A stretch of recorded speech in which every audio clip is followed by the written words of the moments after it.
Fakta-fakta pembunuhan Lydia Sitinjak, motif Reza Sumbing, hingga pesan terakhir sang ibu.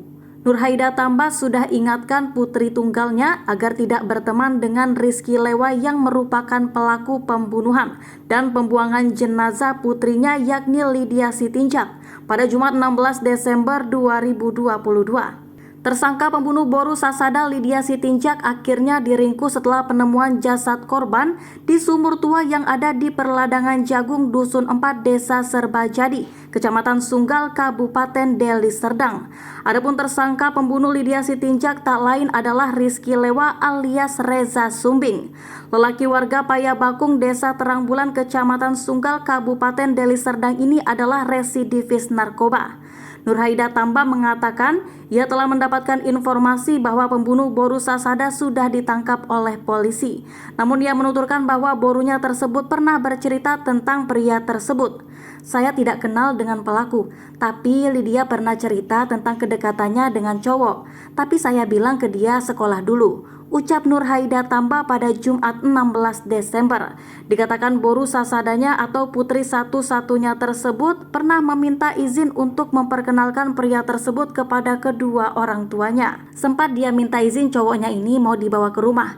Cuma ku bilang janganlah sama dia nak. Ku bilang awal-awalnya aja baik dia itu. Tapi saat itu dia bilang iya mak. Begitu aja, ungkapnya. Nurhaida Tamba pun berharap agar polisi dapat menghukum Reza seberat-beratnya sesuai dengan apa yang sudah dialami borunya tersebut. 1. Tangis ratapan ibunda Lydia Sitinjak, Boru Sasada kami.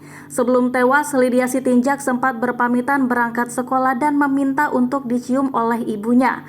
Nurhaida Tamba, ibu kandung Lydia Sitinjak, mengatakan anak gadis satu-satunya tersebut terakhir kali sebelum ditemukan tewas tempat berpamitan tidak seperti biasanya.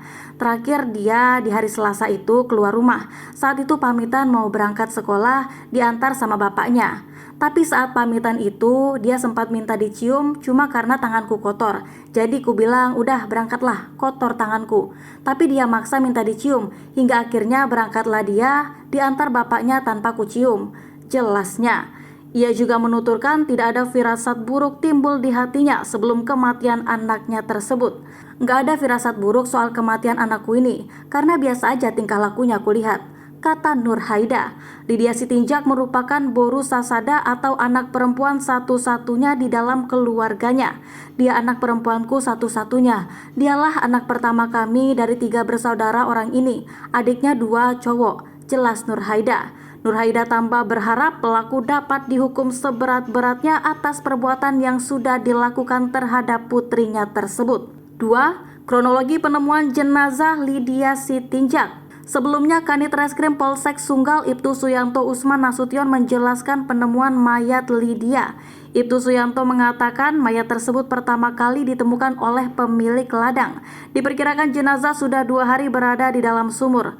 Jadi kami terima informasi dari kepala desa bahwasannya telah ditemukan sesosok jenazah perempuan yang mengenakan pakaian SMA di dalam sumur, kata Usman kepada tribunmedan.com pada Kamis 15 Desember 2022. Usman menambahkan setelah mendapatkan informasi tersebut, pihaknya langsung mendatangi lokasi penemuan jasad gadis yang mengenakan seragam SMA tersebut.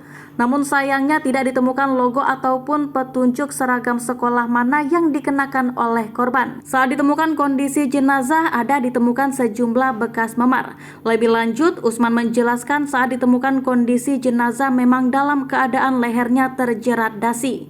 Kondisi mayat di dalam sumur dengan kondisi tidak terikat, tapi ada dasi di leher. Tapi nanti kita pastikan lagi apakah itu karena disengaja atau memang apa penyebabnya, tuturnya. Saat ditemukan kondisi jenazah dalam keadaan terlungkup di sumur ditutupi ranting kayu. Baju korban dalam keadaan terbuka dan mengenakan pakaian dalam berwarna merah marun.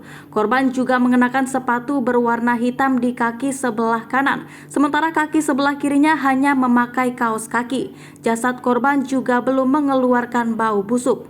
3. Pelaku sakit hati dikatai korban. Berdasarkan keterangan pelaku yang diterima polisi, pelaku kesal karena disebut cacat dan susah bicara karena kondisi bibirnya yang sumbing. Kabid Humas Polda Sumut Kombes Hadi Wahyudi mengatakan korban berkenalan dengan pelaku 2 minggu lalu melalui sosial media Facebook. Kemudian mereka saling chatting dan memutuskan bertemu pada Kamis 15 Desember 2022 kemarin. Kemudian pelaku datang mengendarai sepeda motor Honda Vario berwarna putih dan sempat berkomunikasi ciri-cirinya dengan sepeda motor yang digunakan. Kemudian keduanya bertemu di masjid dekat rumah temannya dan korban diantar oleh temannya menemui pelaku untuk pertama kalinya. Tanpa basa-basi, korban langsung naik ke atas sepeda motor pelaku dan pelaku langsung membawa ke area lokasi kejadian.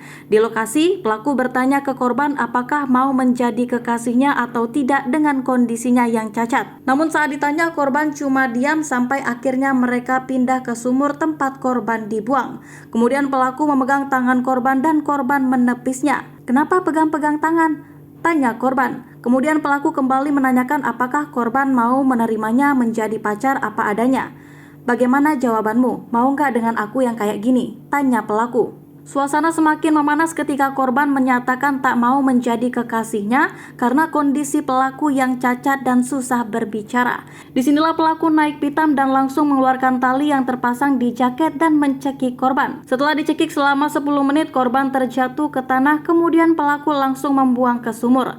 Namun sebelum dibuang, pelaku mengambil handphone milik korban. Lalu pelaku pulang ke rumahnya di Jalan Payabakung, Kecamatan Sunggal, lalu mandi.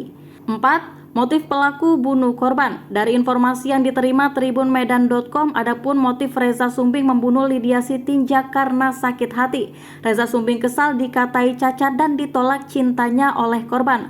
Menurut keterangan yang didapat tribunmedan.com di Polda Sumut, pembunuhan terhadap Lydia Sitinjak bermula saat korban berkenalan dengan Reza Sumbing dari media sosial.